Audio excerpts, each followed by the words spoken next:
Cowboys Nation, welcome back to the VA Dallas Cowboys channel.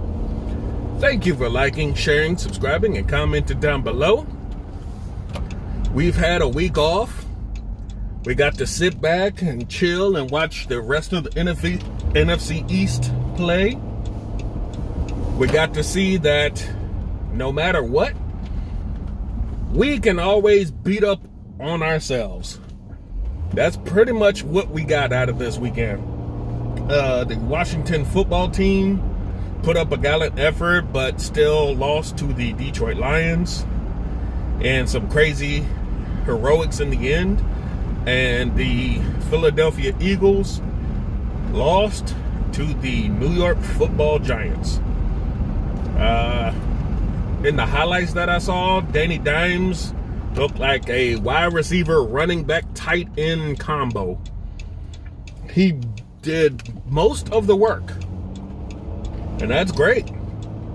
I just look at the highlights and say, where the hell was some of this ingenuity with us, Jason Garrett?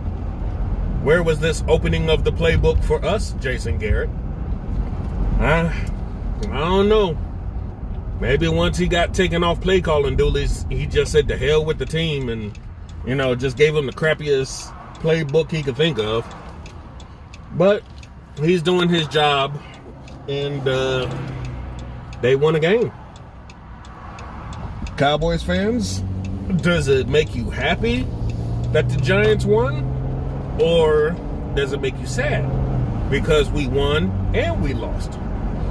We won in that our placement in the draft is still the same. We lost because we still gave ourselves hope that we can actually win this crappy division. So, you play to win the game, as they say. You don't intentionally tank. But still, even with our best foot forward, we seem not to come out on the winner's end of the bet. I, for one, am still in the camp of letting our young players get some playing time. I'd like to see Bradley and they get some more work. I'd love to see Reggie Robinson finally get off the inactives list and do something. I'm still dumbfounded why, with all the corner injuries we had, Reggie Robinson still hasn't been activated. Makes no sense. Even with our safety troubles, he was not activated. But maybe they got a reason. If you listen to Jerry Jones and the coaches, it sounds like he is not ready. So that's why they're taking the cautious approach with him. Trayvon Diggs wasn't ready either, but you threw him in, and trial by fire, he's going to be one of our better shutdown corners of the future. But if you put Reggie Robinson in as well, he's going to have to learn how to play too. You can't just keep holding these guys back just because you think they're not ready. If you think they're not ready, they're never going to be ready. Why'd you draft them? Because they're just going to end up sitting on practice squads and, being inactive for their whole rookie deal, and then you just wasted their talent. We got to find out what we got in these guys. Look at Neville Gallimore. He got a couple more looks in the game, and he woke up the football world. Tyler Biadasz looks like the anchor of our offensive line for the future. CeeDee Lamb. But, I don't know. I'm not in the coach's huddle. I'm not in that coach's room. I'm pretty sure that a lot of decisions are being met because of front office decisions, telling these coaches, oh, you're going to play a certain guy just because he makes money and we can't let him sit on the bench while making that kind of money, which is a stupid way to run a football team. But these are the Joneses. They're not football people. They are businessmen trying to act like football people.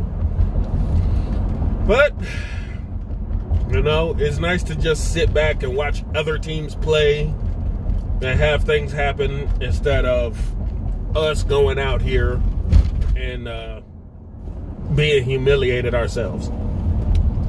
So, as we lead into Minnesota come Sunday, I was going to talk about the emergence of someone like Dalton Schultz. Now, what we have is a huge dynamic forming. Unfortunately, Dalton Schultz is at the end of his at the end of his rookie deal after next season. So you got a little bit of a conundrum in that him and Blake Jarwin can make a hell of a 1-2 punch as tight ends if you want to go vertical like that. And as they work to get their blocking skills on point, they're going to be some hellified talent in the years to come. And when your offense can score basically at will, when Dak is your quarterback and you got an offensive line, having those two tight ends is a godsend. So you just kind of wonder how they're going to work that deal out. Because Dalton Schultz was almost an afterthought with Blake Jarwin taking the reins, but then he got hurt, and Dalton Schultz has been a revelation. Now, do you think that the old regime and the coaching staff would have saw that if, Jason Witten had stuck around, if Blake Jarwin was still starting? Will we know what we had in Dalton Schultz? Probably not. Same thing is going for the Andy Dalton and Garrett Gilbert debate. We don't know what he's got because it sounds like the Cowboys are refusing to freaking even give the guy a chance to get a look at the guy. So you're wondering, wow, next offseason, do you waste more money in a backup quarterback with experience just because he has experience, even though there's a reason he's a free agent? Or do you got a guy like Gilbert and DiNucci where y'all can actually train them up, teach them up, and hopefully have a preseason where they can get some snaps and you actually can see what you have in these guys? Now, I know Gilbert's 29, so it's not like he's a spring chicken, but he may offer you a better backup option than Andy Dalton, because Gilbert plays a lot more like Dak Prescott, and this offense was predicated around Dak. So when you got a guy who can be mobile, who can step up in the pocket, who can get himself out of trouble on his own with a bad offensive line, that's playing more to his strengths than Andy Dalton standing there, being indecisive, waiting to get sacked and not moving around.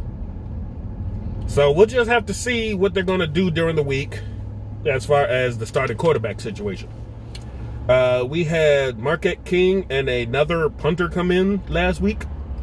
I have not heard word on if either one of them has been picked up.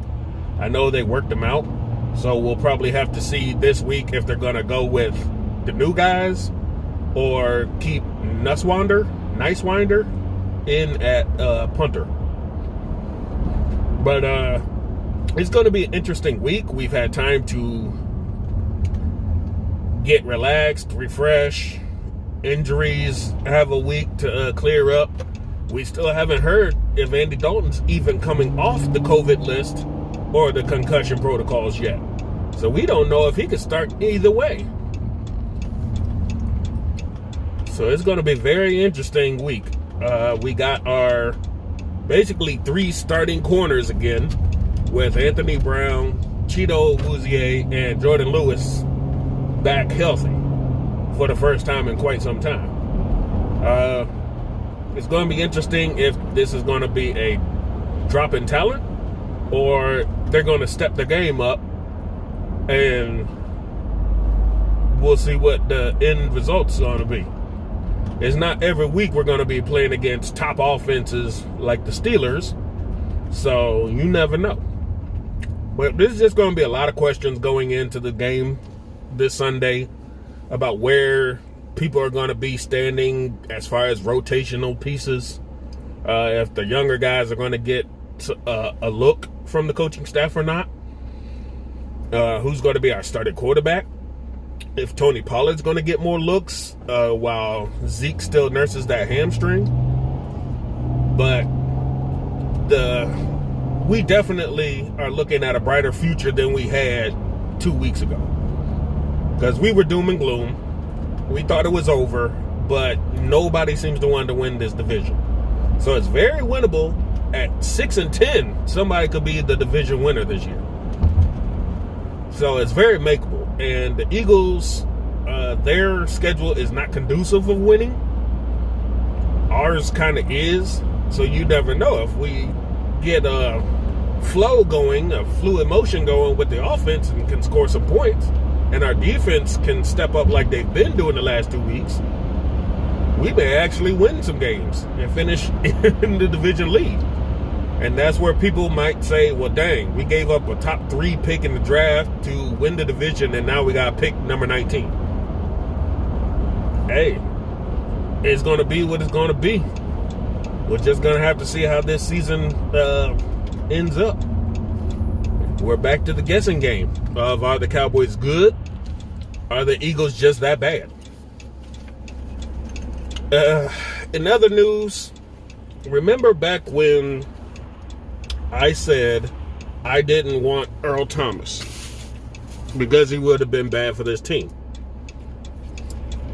And then over time, as the defense kept being bad, I said, well, maybe we just need somebody like him regardless of what happens, just to kickstart this team. But I always figured something was wrong. Something was not right with Earl Thomas if Houston basically sent his butt home without any reasoning. And now, I figured there's some problems with him at home, some personal stuff that he needed to get straight before he can continue his football career. And lo and behold, a couple months later, we see that his wife is filing for divorce. So I knew there was something going on. And that's a big reason to be a little flippant and a little off with your teammates if something at home was going on and you knew they were having issues ever since that whole incident with the girl, the strippers, and the brother, and her chasing him with his gun and all that. So I figured, if anything, he should have just taken this year off, got his life together, and then tried to come play ball. But now, with a divorce and child custody and all that, he might need to take more than 1 year off. He's definitely going to need to get everything in his life situated before he can play football again. And before we say that's a bad idea, it's done wonders for Randy Gregory and Aldon Smith. They've took off how many years? And they're back in the league and they're playing hungrier and better than they were before. So it's not always a bad thing if you've got to step away from football. But it's also a great thing for a mental health aspect. So best wishes to Earl. I hope he gets his life together. And if he can get back into football, I hope he'll be great again. It probably just won't be for the Dallas Cowboys. Anyway, that's all I got for y'all right now. I hope you have a good, safe Monday. Enjoy this gorgeous weather still. And I'll talk to y'all later. VA Dallas Cowboy fan, out.